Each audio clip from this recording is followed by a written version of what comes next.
नमस्कार दोस्तों। पापा मुझे जो है दर्शन के बारे में बता रहे हैं। और जैसा कि मैंने पहले ही बताया कि वो अबू धाबी आए हुए थे और मैंने उनसे कुछ सीखना शुरू कर दिया फिलॉसफी के बारे में। और सच बात ये है कि बस वो मुझे बताने को बैठ गए, लेकिन ना तो उनके पास उनकी किताबें हैं और ना तो कुछ वो सोच कर ऐसा आए थे।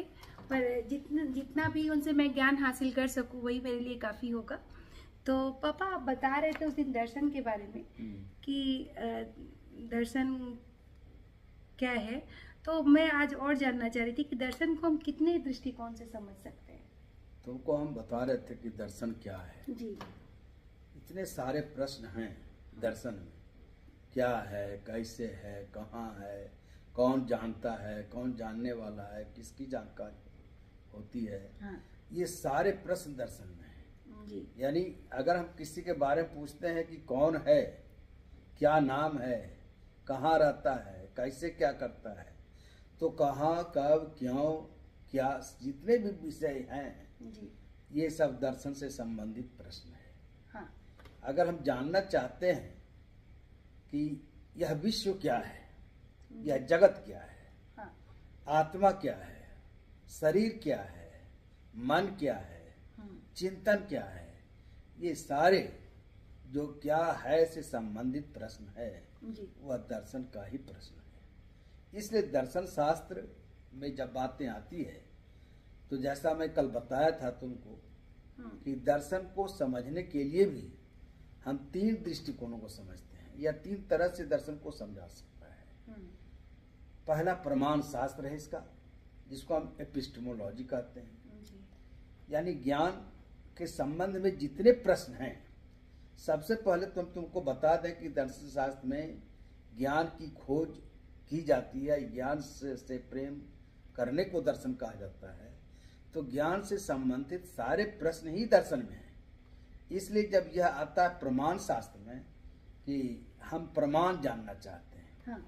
यानी ज्ञान प्राप्त कैसे होता है, किसका होता है, कहाँ होता है, कौन होता है, तो इसीलिए एपिस्टेमोलॉजी की बात करते हैं, जिसको हम ज्ञान मीमांसा भी कहते हैं। तो ज्ञान मीमांसा में जो भी है वह जैसे कहते हैं कि ज्ञान प्राप्त करने के लिए 6 प्रमाण बताए थे जी।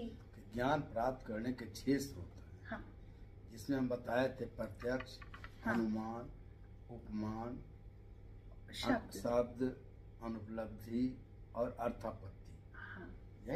हाँ, ये 6 वेज ऑफ नोइंग कहते हैं।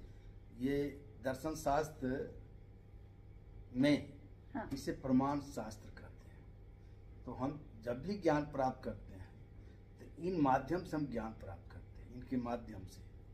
जैसे कोई भी ज्ञान प्राप्त करने के लिए सबसे पहले प्रत्यक्षीकरण है। हम प्रत्यक्ष के माध्यम से ज्ञान प्राप्त करते हैं, जिसको हम कहते हैं कि ज्ञानेंद्रियों के माध्यम से जो ज्ञान प्राप्त होता है उसको प्रत्यक्षीकरण करते हैं। नॉट ओनली केवल देखना, देखना ही ज्ञानेंद्रिय नहीं है। ज्ञानेंद्रिय तो आँख, कान, नाक, जीभ और त्वचा है, हाँ। ये 5 ज्ञानेंद्रियों के माध्यम से जो ज्ञान प्राप्त होता है उसको हम प्रत्यक्ष ज्ञान कहते हैं। परसेप्शन माने नॉलेज ऑफ परसेप्शन कहते हैं। इसीलिए इसको कहते हैं एक प्रमाण है। हाँ। जैसे कहता है कोई व्यक्ति की किसी को गाली दे रहा था, तो हम ये नहीं कह सकते हैं कि गाली देखा है, हमने सुना है प्रत्यक्ष उसका। गाली देते हैं उसको सुना है जी। या आप शब्द कहते हो हमसे सुना है, हाँ। तो इस प्रकार से सुनना भी उसी तरह से जिस तरह से देखना है। तो ज्ञान इंद्रियों के माध्यम से जिह्वा भी वही काम करती है। कहते हैं लोग कि हम माने चख चुके हैं, देख चुके हैं, नमक है या नमक नहीं है। तो यह ज्ञान प्राप्त होता है हमें जिह्वा से। तो उसी प्रकार से ज्ञानेंद्रियां हैं आँख, कान, नाक, जीभ और त्वचा। ये 5 ज्ञानेंद्रियों से जो ज्ञान प्राप्त होता है उसी को हम परसेप्शन कहते हैं, उसी को हम थ्योरी ऑफ परसेप्शन कहें, चाहे ज्ञान प्राप्त करने का पहला स्रोत कहें। दूसरा स्रोत जो है जिसको हम कहते हैं कि अनुमान। और अनुमान भी लॉजिक का विषय है, तर्कशास्त्र का विषय अनुमान है। कहते हैं कि अनुमान इन्फेरेंस को कहते हैं, अनुजोड़ मान। पहले हम देखते हैं और देखने के बाद एक आधार बनाते हैं और उसी आधार पर चल करके फिर हम आगे बढ़ते हैं, उससे हम ज्ञान प्राप्त कर लेते हैं। तो हम उसको अनुमान के माध्यम से कहते हैं। जैसे कहते हैं कि धुआं उठा, कहीं धुआं है दिखाई पड़ा, तो कहते हैं कि जहां धुआं उठा है वहां निश्चित रूप से आग होगा। हाँ, ये एक अनुमान है। हाँ, यह अनुमान है। हाँ। देखा हम क्या, धुआं, अनुमान क्या लगा है, आग होने का। आग लगी। हाँ, आग लगी है। तो हम कहते हैं जहां जहां धुआं है वहां वहां आग है। पहाड़ पर धुआं है इसलिए पहाड़ पर आग है। जंगल में कुछ आग लगी। ये निष्कर्ष हम निकालते हैं अनुमान के माध्यम से। उल्टा हम कह देंगे तो गलत हो जाएगा। हम उल्टा नहीं कह सकते कि जहां जहां आग है वहां वहां धुआं है, वहां आग है इसलिए वहां धुआं है। यह अनुमान हमारा रॉन्ग हो जाएगा, गलत हो जाएगा। क्यों? कि वह आधार जो है हमारा मजबूत नहीं है। जी।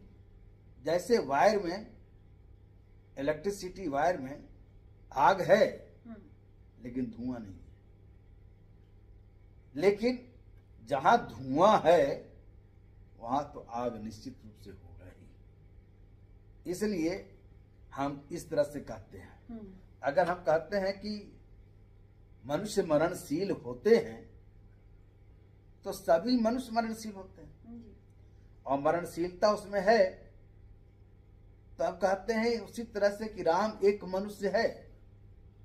यदि राम मनुष्य है तो वह निश्चित रूप से मरणशील है। इस प्रकार से जो हम अनुमान डिराइव करते हैं तो हमारा अनुमान सही भी हो सकता है और गलत भी हो सकता है। तो सही और गलत, और उपमान भी है। जिस तरह से हम इस सब से ज्ञान प्राप्त कर रहे हैं तो उपमान से भी उसी तरह से ज्ञान प्राप्त करते हैं कि जौली लौली के सदृश है। अच्छा। किसी एक बहन को देखने के बाद अनुमान लगा लेते हैं कि लगता है उसी की बहन है। हाँ। उसी का भाई है। तो ये उपमान कहते हैं। उप और मान यानी उसके सदृश। तो सदृश जब हम उसको देख लेते हैं तब कहते हो सकता है उसी की बहन हो चाहे उसका भाई हो।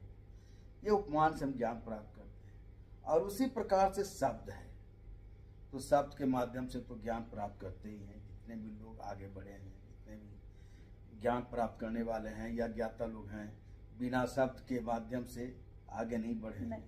हमारे पास शब्द भी बहुत मजबूत प्रमाण है।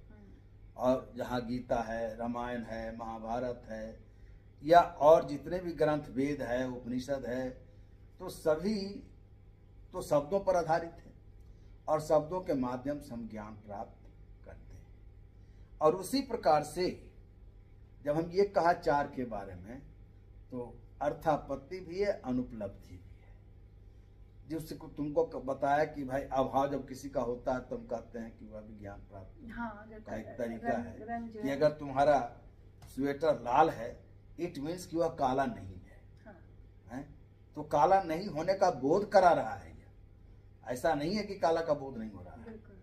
तो उसी प्रकार से ये ज्ञान प्राप्त करने के 6 स्रोत हुए हैं और 6 स्रोत के माध्यम से तब क्या पूछना चाहती हो तुम पूछो। जी, तो पापा ये तो आपने जितना बताया ये ज्ञान प्राप्ति के सभी माध्यम है।